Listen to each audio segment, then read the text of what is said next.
We are popping now. Ladies and gentlemen, we have a special gathering today. Once again, MLO live broadcasting from the studio, bringing in that intro music. We like to make it fun, and we do promise this is the most amount of fun you're going to have talking about home loans. That's for sure. Very, very true. CK's in the house. Boom, shika boom, boom. CK, say hi to the group. Hello, everybody. Boom, Thanks for joining boom. us, guys. And of course, the beloved Casey Carpenter. What's up? What's up? Yeah. And then we have a special guest today, Roland Cochrun. Thanks so much for being here, my man. Thank you. Thanks for having me. Yeah, we got a special topic today, guys.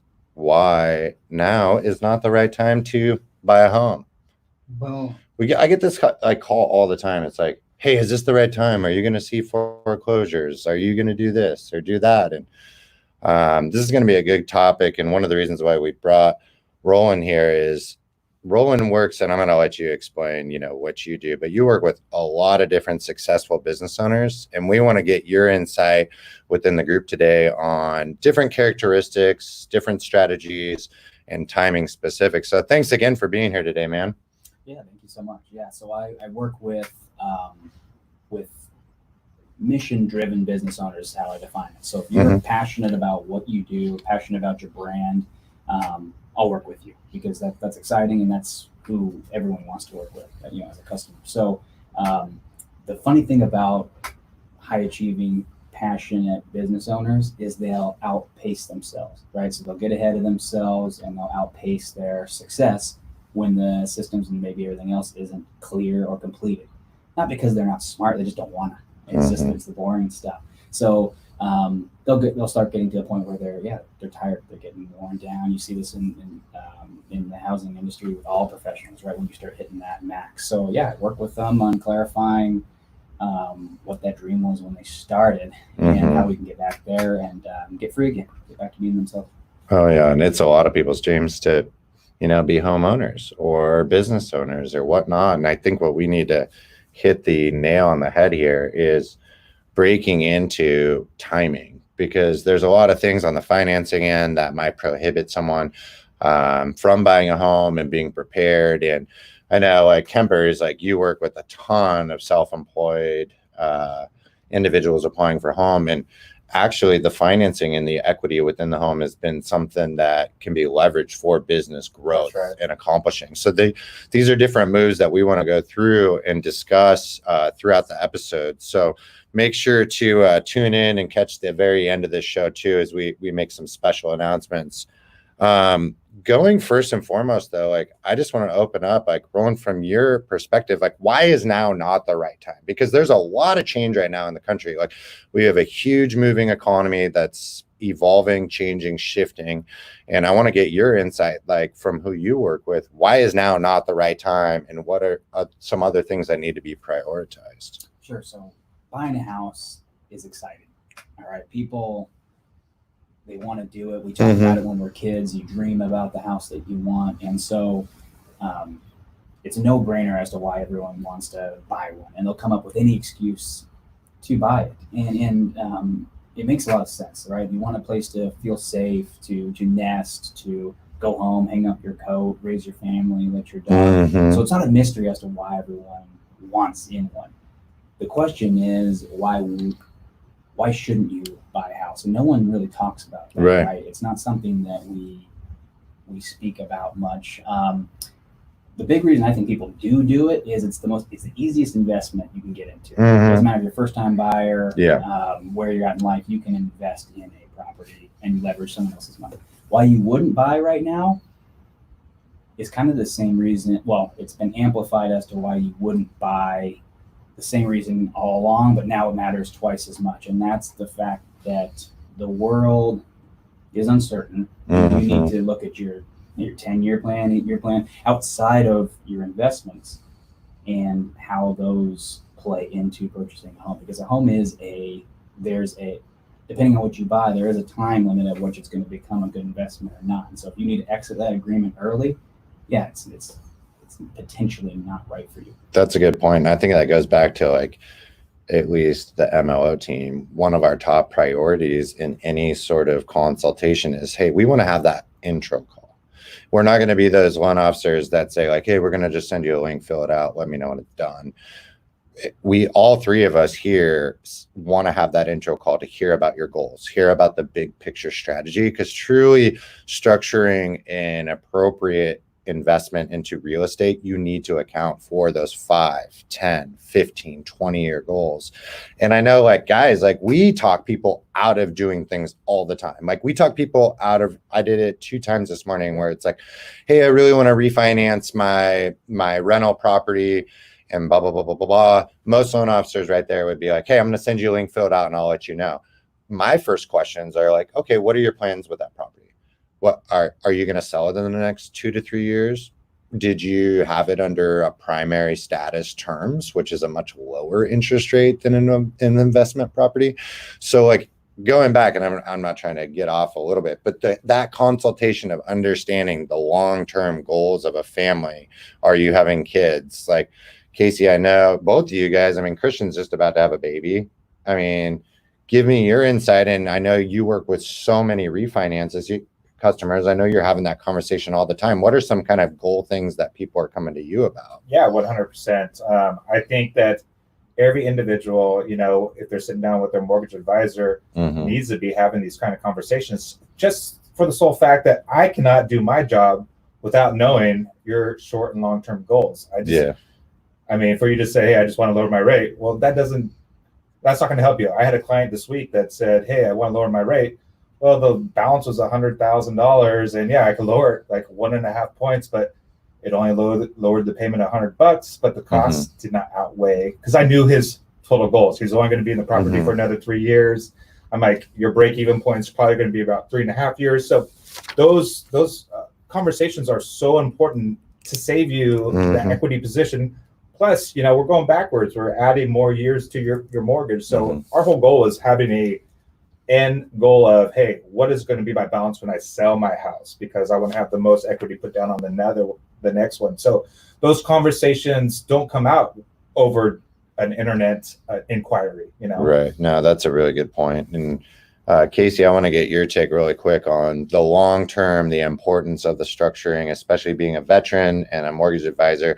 Give us a little bit of a point of view from the veterans, because I'm sure, man, the majority of people you work with, they're at a totally different point in their life. If they're just coming back from service, and there's so many more dynamics than just that one-off. But give me your perspective quickly too. Yeah, and I think, I mean, it all is going to tie back to knowing your client, or at least having that deep dive consultation with your client to know their goals and their plans. So veterans coming back from, you know, deployment, questions if they're active duty that I would ask, you know, do you know if you're going to be doing any more, you know, deployments? Yeah, they tell us maybe 1 tour every 4 years, but, you know, I did 3, and it was almost half my service time was spent deployed. So do you know if there's going to be another deployment in? Would that, you know, is that going to change your financial situation? Do you want to put yourself in a long-term or 30-year, you know, debt obligation right now? Now, there is things obviously in place for vets when they are, you know, deployed, how things can be put in place for their payment and stuff like that. But these are just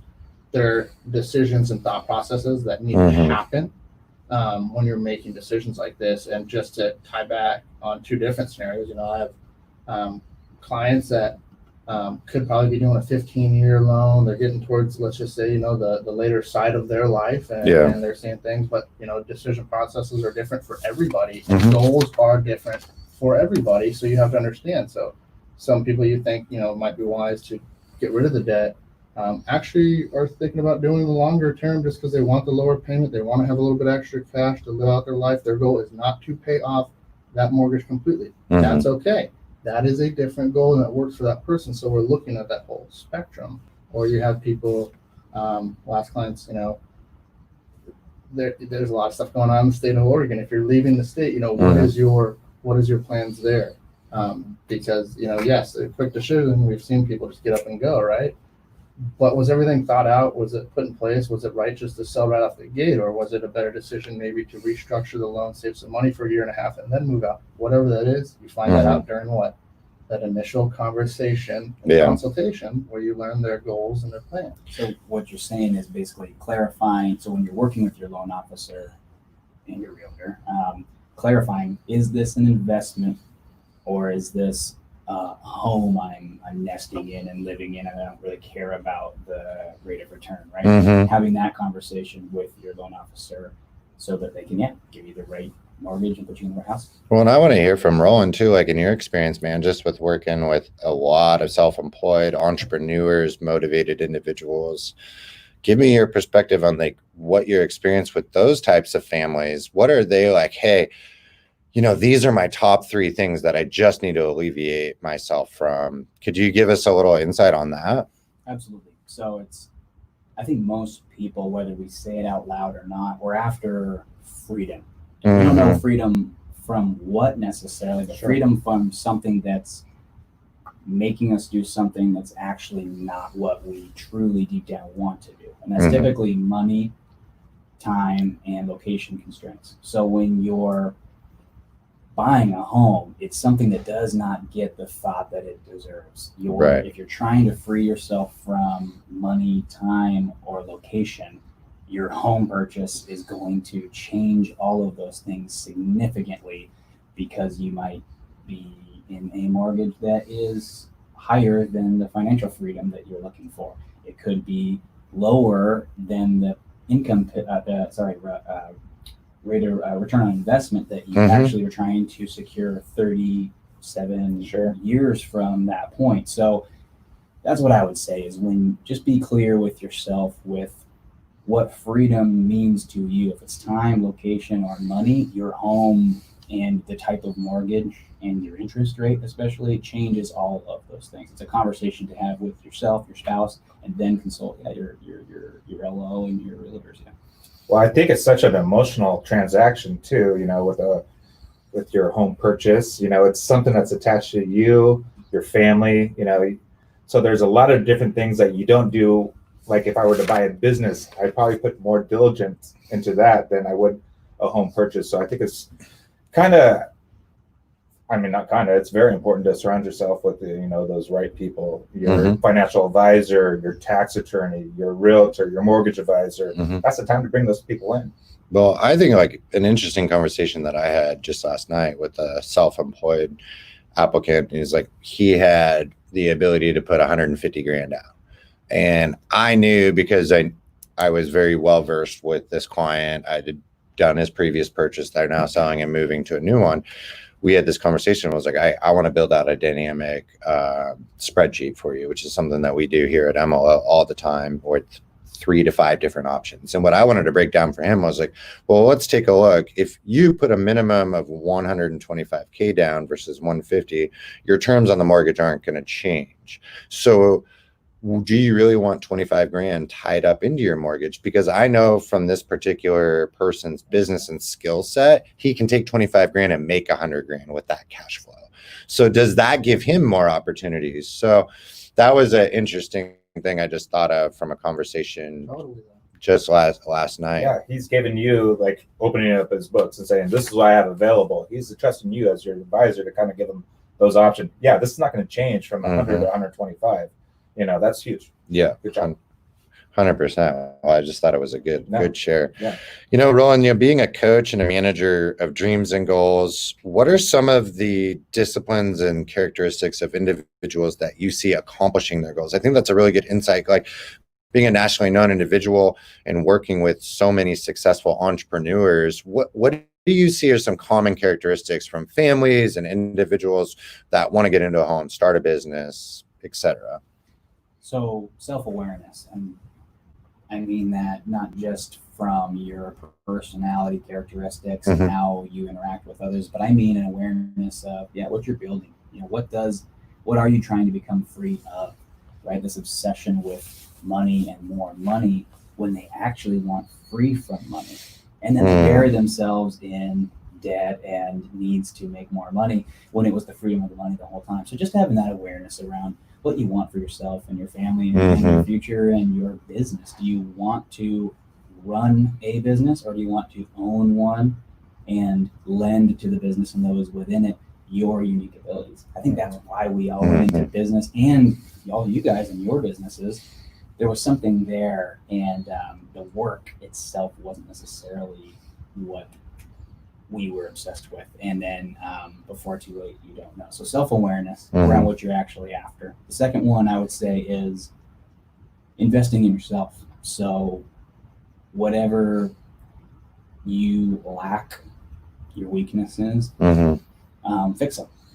Take care of it. There's people out there and books out there. There's things that can start teaching you how to overcome those weaknesses. And the longer their weaknesses, the longer those things will hold you back. So the faster you can conquer those, the better. And if you're young, get rid of them, because you got 50 good years of operating at peak level.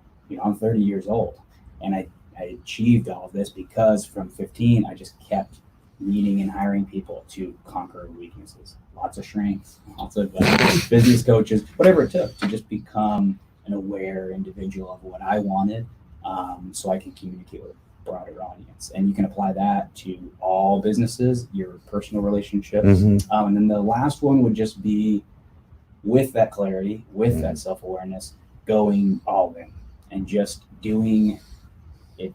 If it's what needs to be done, do it. Give it a shot. It's the same thing as that clarity piece I spoke to. The longer you don't give it your 100%, you'll never quite know what it could have been, what you could have done, or if it was a good match or not a good match. So those three things, you can apply them to your personal life, your business, all businesses. It's just those simple things of looking inside you and then building something, because it's going to be the most authentic, and honestly, it's going to make you the most amount of money and be the most fulfilled in the end too. So. Yeah, no, that was really good input there, and I want to bridge that over to Casey too, and hear a little bit about the veteran's point of view, because I think you're talking about a lot of different qualities right there, and I want to be compassionate toward what the veteran goes through. So would you mind sharing with that decision to buy a home or not? Are there other things to focus on as a veteran?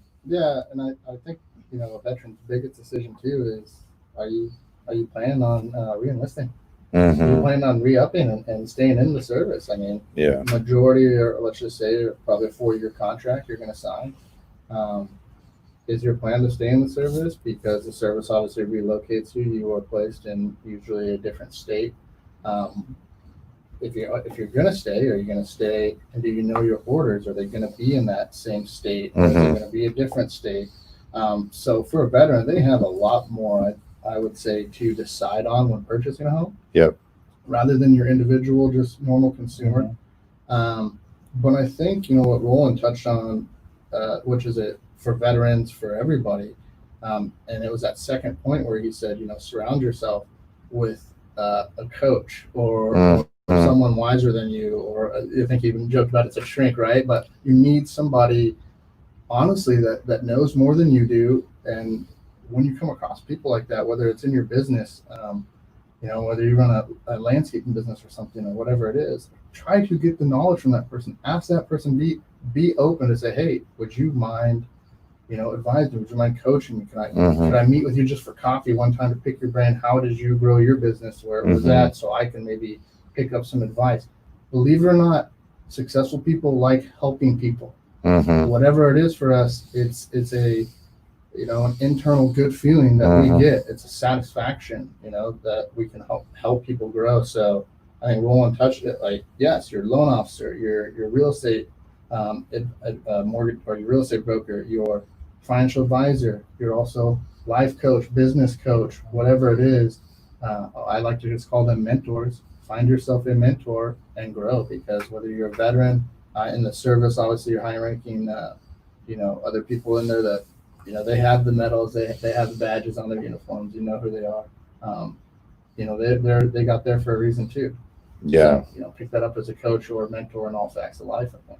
Yeah, for sure. Things that and this is a little bit more of a serious conversation than we normally have, but I think it's really good because a lot of people come to us for the home buying and selling questions and the loan related questions. And then we've had so much success with just directing them to the podcast too. And one thought that I just had is like, what you surround yourself with, you become. And it's interesting for me. I listen to all sorts of different podcasts, and it really helps me if I'm focused on wanting to scale a business, or if I'm focused on wanting to be organized, or home improvement stuff, or a sport like golf or whatever. What I'm like listening to and watching seems to be what my brain focuses on. So I really encourage, especially people that aren't already listening to this podcast right now, but perhaps hitting us on Facebook or YouTube with our live streams, like subscribe to that podcast and surround yourself with the conversation of home ownership. And I think people would be really surprised how you start morphing the way that you think in your actions towards your goals. 100%. But the next question I had put down, which is the first time we've ever put together an agenda, by the way, an actual agenda. We all have paper like we're back in school. Just CNN right here. CNN, just hot off the press. The next one was, with the current state of the world and a quickly changing economy, what advice, Roland, would you give to people from being prevented from being washed away in the new world and the new economy? People right now, we can see it everywhere. Normal's changed, right? And it's getting more and more obvious that this is the new normal. We're not going to go back. But people still want normal. We always want normal. All of us want normal, some sense of normal and safety. Every business owner and employee provides that for someone. Business, you can call it business. It can also be called just humans interacting and exchanging needs and skills, right? So what you do now is going to be everybody. For your business or your job, what you do now is going to be more valuable to the customer than ever before. So taking more time and implementing things in your business where you're listening more. Your customers are going to want that.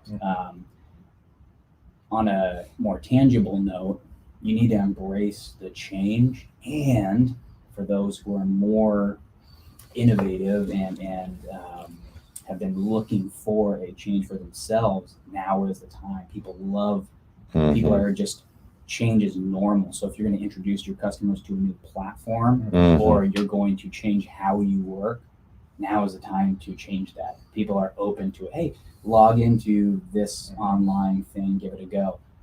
Normally they would say, oh no, can you just mail it to me, right? They're not going to say that right now. Everything's new, everyone's open, everyone's sensitive, and all those things are good, because we're going to do the hard reset and come back new and resourceful. So don't ignore that, or you will be left behind. Absolutely. Yeah, adapting to change is super important. What do you think, guys? Like, want to add to that, what Roland just threw out? No, I would say the same thing. We're seeing a big pivot and a shift in business, and how people are being more receptive than ever, and my clients are wanting to save money or look at options and just open just to have discussions. They want to talk about what's going on with their family, and I want to tell them what's going on with mine, to be honest with you. Yeah. So I think there's an embrace for relationship business more than ever. And it's time to see that, shift thrive, and thank God my business has always been a relationship side of things. So it's been great, and like you said, Roland, they're receptive to new ways of doing business, which we have done, going to a digital platform and doing Zoom presentations and different things like that. So yeah, it's been great. It's been, it's more personal than ever, And introducing MLO. There we are. It's right there, guys. You have a world that's changing. Let's be honest, the smart ones are going to adapt and change and try to think of that while it's happening. Well, and I think, to bring it back to just the consumer and the client, like if I'm sitting at home furloughed from my job, collecting unemployment, maybe renting, maybe I have some equity, what do I do to adapt? Like, what do I do to track the real estate market or get back into it? So I'm just trying to think from their point of view, like where do you start from a consumer standpoint? What are some things to work on as an individual? So I want to like at least give some actionable items for people. Like video is a big one. Like here's a story, quick story. I had a former colleague of mine hit me up and he's like, hey, Eddie, I lost my job. And this was a couple months ago. And hey, if you know of anything or know anybody, let me know. And of course, like easy guy to recommend and refer to. But when he asked me if I had any advice on what he could do, I said, get really used to video chat. Start using Zoom, start using FaceTime. Don't be afraid. And this was like 3 months ago. And it's just so important. Like I remember when I first came in the mortgage industry with you, I was telling everybody to text their clients, and everyone was looking at me 5 years ago like I was a freaking idiot. It's like, we don't text our clients. It was like, now you do like 90% of your correspondence through text. Right. So we're in this now video age, which personally, 12 hours of Zoom, by the way, is exhausting. If anybody's ever done that, like that's a whole new level of exhaustion. I don't know if you guys have done that, but just some key takeaways is adapting to that video and embracing the technology. Roland, would you have anything to add as a takeaway for people with adaption? Yes, I think looking inward to what you do now is more apparent than ever, because on a digital platform, you're losing a little bit of that special sauce that you used to share with people, because now you're separated by a web camera. And so you need to lean in a little bit more for what people were looking to you for. What do they actually want from you? Deeper than the product itself. I have a tool, actually, I made it easy for you guys. It's at my website. It's Roland Cochrun, ROLANDCochrun.com/MLO podcast. Oh, nice. And for those who are listening, you can download it immediately by going to that site, and it's targeted towards you finding out what people actually wanted from you, because we need to scale that up now. If the computer is the new normal, we've all kind of been brought to this equal playing field. And so now you need to show up like the listener you are, the family man you are, whatever your special twist is on it. That's going to be more important now than ever through video. I mean, that's just the way it's going now. Casey, anything you seem like you're jumping on? I think that's a huge point, because you're seeing this across the board. People are coming into video. My biggest thing is always too is if you're going to do something, you got to stay with it, stay consistent with it. You can't jump in the game and jump out of the game, but that's the whole point too, is you need to bring yourself somehow through that video. I know for me, I am the very animated, social butterfly Casey. I'm sure people understand that sometimes. Hopefully they do through my videos and the chats and stuff. So Roland, I think, nailed that. But you've got to bring yourself, not only just bring yourself to the video, bring yourself through that video. Yeah, and I would kind of bring it a little more back once again to the consumer. I just am trying to think from another point of view and adapting and growing. And I think some of it, at least for me as an individual, if I understand the why and a goal, it's really like, why is something the way it is? And then what is the goal that I'm working toward? Those are like really important things. It's like the IKEA instruction box to goal achievement, right? And I think too many people, especially when it comes to real estate, they just have this like general idea of homeownership. Oh, I just want to own a home. And going back to Roland's point, where like that's when people fall into the trap of emotions, instead of being like, okay, I'm gonna have a meeting with a loan officer, a mortgage advisor. I'm going to meet with a real estate agent. This is my comfort level on payment. This is how long it's going to take me to save what I'm comfortable for a mortgage term that is fair and makes sense, and work that action plan. Like, I'm not going to exceed $2,000 a month on my mortgage payment. I only would if there were these compensating factors. So I think it's really important for people to take advantage of this time at home, like to write down what they want to accomplish, generally speaking, and then work with experts and advisors to help them become educated on the process and how to go about it. right. They're telling you what they want instead of asking you for the advice. It's like, oh, secure this amount of money from me. When it's like, oh man, they should have included you in the conversation earlier. You could have made them a lot more money and then potentially saved them the hassle of having to move again. Yeah, and Roland, I want to kind of transition into like, how have you seen, whether within your network or client list, people leveraging home ownership toward accomplishing their career goals? How is it taking advantage of equity in their home, starting a new business? A lot of people are working from home right now, and it looks like a lot more people will continue. What have you seen, man, just from your experience, and any good stories or insights?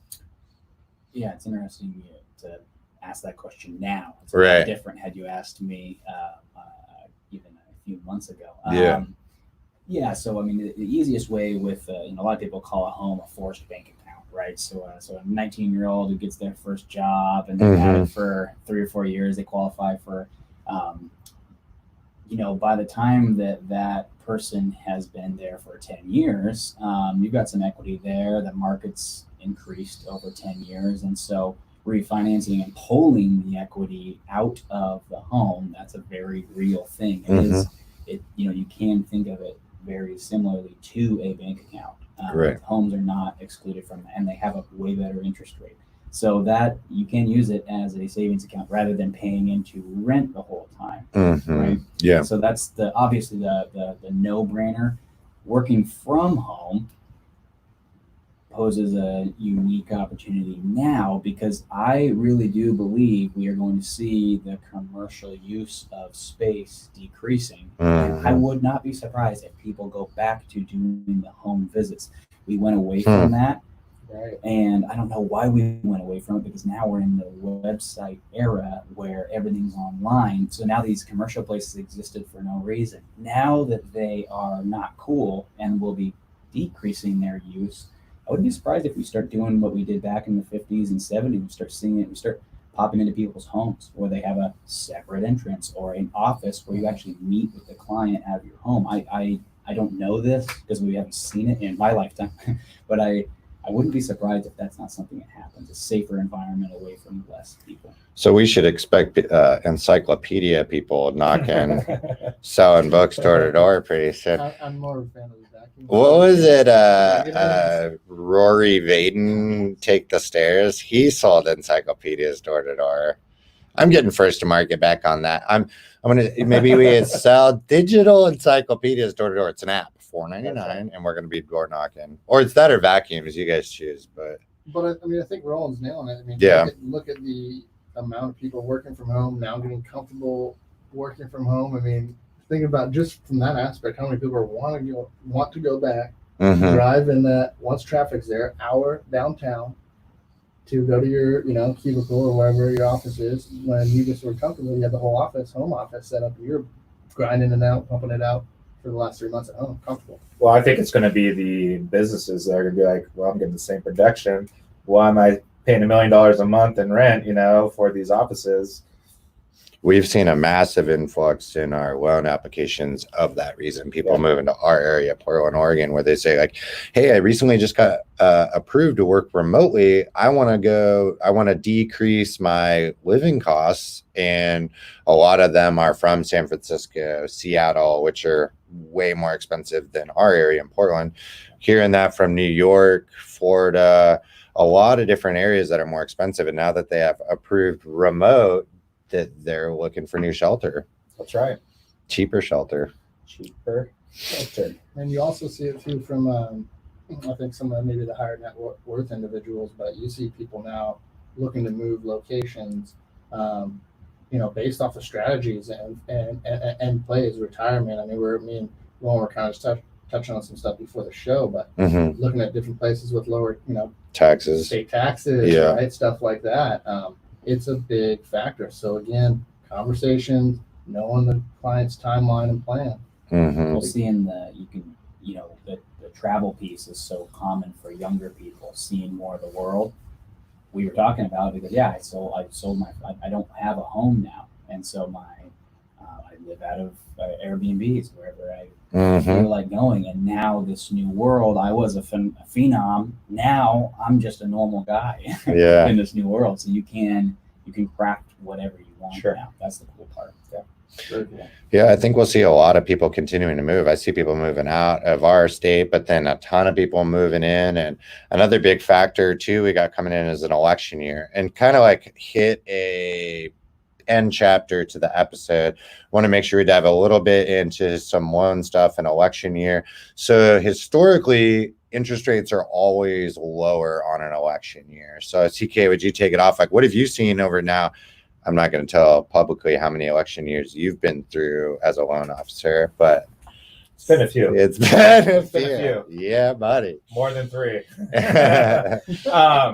So yeah, typically, I mean, almost, I want to say every year that I've ever seen, we've had some record low interest rates. You're not going to want to see that president doesn't want to see rates go up in his, debut or going back into the election year. So yeah, I expect to see everything low. Obviously, from the indicators that we have, daily, that we know that we're just going to stay low for a while. We're not going to see an uptick, especially not until after the election. I don't think. Now, are we going to see things go up and down? 100%. We got to slow things down when we have too much on the books, and you're going to see that from investors and different GSEs and whatnot. So, and are we going to see programs change? Yes. So it's going to be different day to day, but I think all of us expect the rates to be low. That gets some of our younger buyers an opportunity to get into a home. More people, like Roland said, refinancing their house, getting that strategy put together for investment properties, second homes, and just playing with the stock market a little bit just to get that capital gain or capital going for their gains. So that would be a check for the pro. It's the right time to buy a house for everybody out there listening. That is according to the research. I can't think of the website off the top of my head, but historically it is. You gotta get that compliance in there. You gotta get that compliance in there, don't I, Casey? Anything else to add on that point with election year, Mr. Carpenter? I mean, I think it's just something to be aware of. Like, I think I probably mentioned it before. If you have a change of a president, you're also going to bring in a different agenda. Mm-hmm. Oh, yeah, you were hitting up on that. And that agenda, can dictate how we're going to be ran. I mean, it's just that simple, too. So think of that, because we definitely saw an agenda switch when our president, who was, current president, when he became president and took office. It's Trump, by the way. It's Trump. We can say his name. The current president. Our president is Donald Trump. I'm just complying. He knew the president. I know. I think it's just so funny. It's not. But you saw it though. He took office November. Yes. What happened in March? Rate hikes. So it changed. I mean, the game changed a little bit. So also the stock market went crazy. Market went crazy. Different agenda. Yeah. Right. So we saw record. Home sales prices. So yeah, there's a lot of different things that are going to happen with every new agenda. I think one of the underlying things of all of this that kind of wipes the entire chalkboard is supply and demand. Yeah. We do have a housing crisis in America. Like, there's not enough houses to people. Is that the right way to say that? People to houses to people. Christian's freaking cracking me up today. He's smiling. He's having a good day. But I think the inventory thing, especially, like, we're in the Pacific Northwest. I mean, like Portland, Oregon, there ain't a lot of houses. There's not a lot of inventory. They can't put them up quick enough for people that are coming here versus maybe Arizona or Texas is a totally different market. So going back to also, like, is this the right time to buy a home? It really depends. I mean, it depends on the location you're in, because like the Texas market is a completely different environment right now. A different price point. The Midwest, completely different versus our market right here is there's only so much real estate. So it's like, okay, what's your long-term plan? Okay, I'm going to be here for at least 10 to 15 years. Well, you better buckle your seatbelts and get into something. Or I'm just here on contract with Nike. Well, in that case, you got to consider, are you going to offload it? Well, there's 5 to 6% seller fees. That's got to be worked into the equation. Can you meet that appreciation in the timeline of you leaving? I think that's one of the biggest things people like blows my mind is a lot of people look at real estate as like, oh, I'm just going to make X amount of it, and they never account for the selling costs and excise tax and all the Vancouver, just the little things, that just add up real quickly. It's massive. Yeah. It's a lot of money. And I'm sure a bunch of real estate agents are going to be pissed at me for saying that, but it's the reality of the sense. I mean, 5 to 6% to sell a home average. And you never see it factored in, which is another good reason why you have that conversation with your loan. Yeah, no, good point. Way to bring it back. To just go back to it, but touching back again with what was the topic, why you shouldn't buy a home for certain people in certain situations. It changes. One thing I want to touch on is, I think it's very smart to balance that emotional and then the financial obligations of it, right? Like we all want that, freaking sweet bathtub, granite house. Like we all want. Oh, you went bathtub first. Yeah. Oh, I know. I learned something new about Casey. He's not a shower guy. But it's like, when you're looking at that stuff, because that's what sells, they're always going to show the bathroom, master bedrooms, they're going to sell the house. But coming back, it's like some people I've seen jump into like the emotional, like, okay, we wanted that bigger house, right? Yeah. And we jumped into it and we got the new cars and stuff. We're all dialed in. Like the house is nice. The cars are nice. We're all brand new. And guess what we just did? Max out our free cap flow that we had. Yeah. So now we don't have enough to do something important with it. We don't have that freedom that Roland was talking about. We don't have enough freedom that Roland was talking about. My biggest thing is, let's be honest, most people are going to have a salary or a W-2 job, right? So they are capped at basically, what they can make. So they're adding on nice house, nice car, income staying the same. Payments and debt and what they're flowing out per month is rising, but they're not increasing this. And now we've lost maybe a gap that we had for investing, what they're. Yeah. But what I would say though is if you consulted your LO and your realtor before you bought, I'm not going to promise you, there's a high likelihood we could have achieved all of those things you wanted and got you a 10 to 20% return because you could have played it differently instead of just browsing, telling your LO what you want and then buying the house. If you would have consulted them, they do this for a living and they could get you the dream bath and they could position it and have you exit with a max rate on your investment. That's a good point. I see one common, I wouldn't call it a mistake, but pattern I see people do is if they have like a base salary, say they go from like 60 to 70 to 80 every years, like the minute they get that raise, they upgrade everything in their life. So it's not a freaking raise. It's like, oh, they got 10 grand raise, but then they went from Toyota Camry to Lexus or Lexus to Tesla or 1 car to 2 car, or they just like upgrade their personal overhead all the time. And I don't know why I just thought about that, but have you guys been seeing that this year or seen it all my career? Just all of America? It's human nature. It is such human nature. And for us to get back to why we're here, to educate, to be a transparent place where we can talk about these things, it's because we've done it. I've done it as a youth. I've overextended myself, and thank God I'm commissioned and I can just go out there and bust and dig myself out. But like Casey said, those people that, basically are capped out at their income. Yeah. What do those people do? Yeah. That's scary. That scares the crap out of me. That is really scary. So yeah, please, that's why we got to have these conversations. That's why our GSEs, our investors, put these criterias on what we can lend out. But those are just standards. Doesn't mean you don't have to exceed them, or we want to keep that freedom. You want to be able to think about the quality of life, not just being married to a mortgage and your cars and your things. Think about the time with your family, those times at the parks, those vacations. Those are the things that you remember at the end of the day. It's not the house you lived in, the car you had, So going back to what you're saying too about reserves, meaning savings. I think that's super important to unpack again, because often I'll sit down with people, they're so focused on monthly payment. Like I need my payment at this. I need my payment at this. I need it. And in the reality of it all, 10 grand, generally speaking, moves the needle about $50 rounding up a month on a 30-year fixed mortgage right now. $50. So Would you rather maybe tone back a couple subscriptions, like not have HBO and just Netflix, or maybe we could get a family plan, right? And get an unlimited and not pay. Just like we can all think of a way to save $50 a month and then not put 10 grand into the house and put it into your savings. Because I always like, especially first time home buyers, like to see a 3 to 6 month reserve as an advisor. Be like, hey, this way you always know, right? If something happens, the clock is on. You got 3 to 6 months to figure out a new gig, whether you're starting a new business, you're getting a new job, you're hustling, 100%. you become the LinkedIn stalker of the open employment market.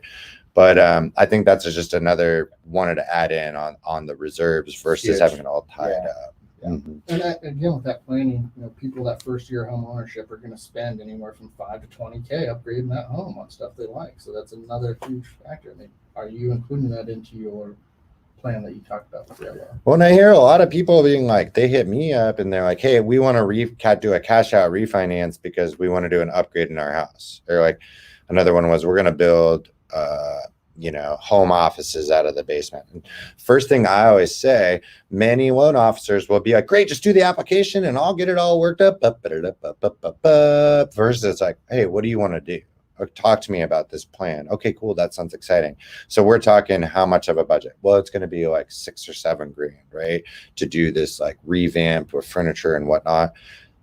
Not many scenarios make sense to refinance your number one investment and your asset with a lot of people's retirements plan just for $5,000 to $10,000. There's so many other creative ways to access financing, and the strategy is unique. Then we just really encourage everyone, like, reach out to us, even if it's a second opinion or not. Like, we will break down a transparent point of view that you can take or walk with. But just want to put that, a lot of people cash out refinancing for no freaking reason when there was a lot of other ways to accomplish that goal. Roland, is anything on top of your mind in regards to leveraging the equity?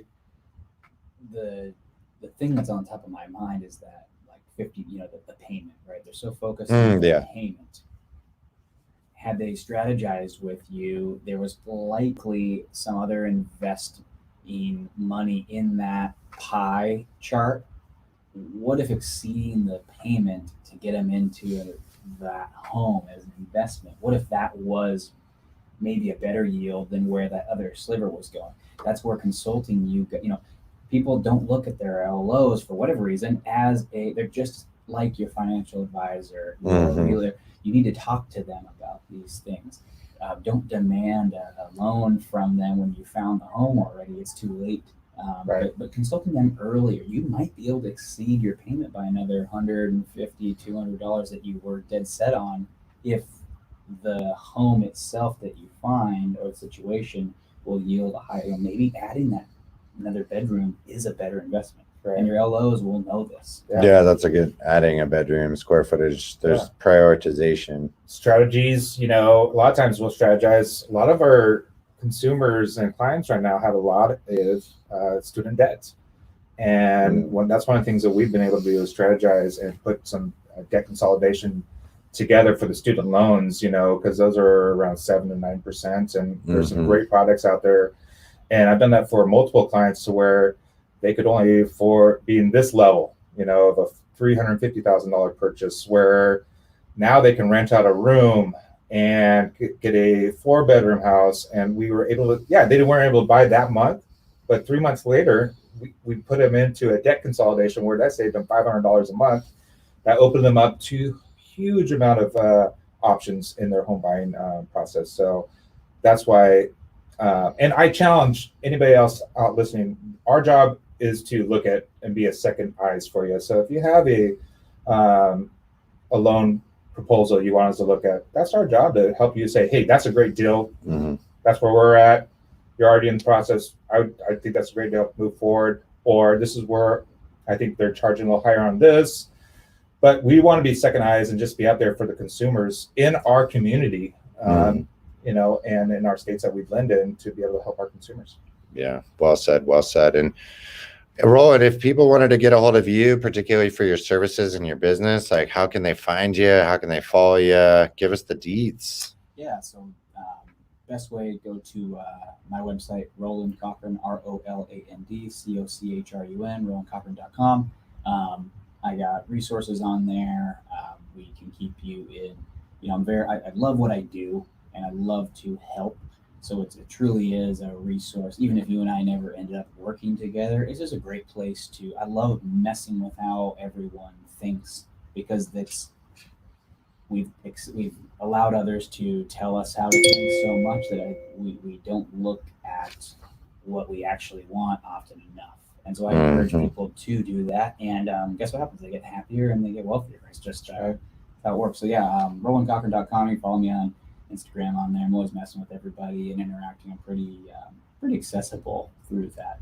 But yeah, I'd love to help anybody, or at least refer you to someone who can help you. Absolutely perfect. And we appreciate having you on, man. I think it was a really unique perspective and a whole new episode for us, right, guys? That's right. No, I really appreciate it, Roland. Yeah, thanks for having me. Yeah. And just to remind everyone, we are on Facebook. YouTube is growing. We're getting there. We got some shorts coming. Please hop onto any of those platforms, subscribe, like. And I've learned too, if you know somebody, first-time home buyer, buying, selling, Christian is cracking me up today with his smiles. Let them know about the station. Let them know about getting on Spotify, Apple, wherever you grab your podcast. Team MLO is here to support. And till we see you guys later, take it easy and over and out.